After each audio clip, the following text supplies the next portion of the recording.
Hi எல்லோருக்கும் வணக்கம். இன்றைக்கி தனிஷ்காவுக்கு என்ன லஞ்சு என்ன பிரேக்ஃபாஸ்ட்னு பார்க்கலாம் வாங்க. மார்னிங் எழுந்திரிச்சோன்னே 2 பேரும் நான் ஒரு வைப்பில் எனக்கு ஒரு பாட்டு போட்டால் இவங்க 2 பேரும் வைபாகி வேறு பாட்டு வச்சு ஆடிக்கிட்டு இருந்தாங்க.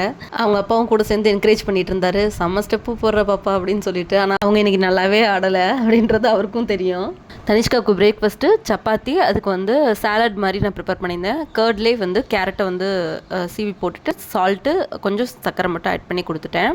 லஞ்சுக்கு கொத்து சப்பாத்தி மாதிரி தான் ப்ரிப்பேர் பண்ணியிருந்தேன். அதுக்கு வெங்காயம் தக்காளி நல்லா வதக்கிட்டு வெஜ்ஜீஸ் வேணுமோ அதை ஆட் பண்ணி சால்ட்டு கொஞ்சம் வாட்டர் ஊற்றி நல்லா கொதிக்க வச்சுட்டு அதுக்கப்புறம் மஞ்சத்தூள், மிளகாய்த்தூள், கரம் மசாலா அதை மட்டும் போட்டு நல்லா மிக்ஸ் பண்ணிக்கிட்டேன். 3 முட்டையை உடச்சி ஊற்றி அதுக்கு தேவையான சால்ட்டு மட்டும் ஆட் பண்ணி ஒரு 5 மினிட்ஸ்க்கு அப்புறம் நல்லா மிக்ஸ் பண்ணிகிட்டே இருந்தோம்னா முட்டை வெந்துடும், தனித்தனியாக நம்மளுக்கு நல்லா கிடச்சிரும். அதுக்கப்புறம் கொத்துன சப்பாத்தி அதில் ஆட் பண்ணி கொஞ்சோண்டு வாட்டர் தெளித்து நல்லா மிக்ஸ் பண்ணி கொத்தமல்லி தூவி இறக்க வேண்டியதான். சூப்பரான குத்து சப்பாத்தி ரெடி. கண்டிப்பாக ட்ரை பண்ணி பாருங்கள். சப்பாத்தி போட்டதுக்கப்புறம் ஏன் தண்ணி தெளிக்கிறோன்னா நம்மளுக்கு ட்ரையாக இருக்கக்கூடாதுன்றதுக்காக. இந்த வீடியோ பிடிச்சிருக்கு அப்படின்னா சேனலை மறக்காமல் சப்ஸ்கிரைப் பண்ணி சப்போர்ட் பண்ணுங்கள். பாய்.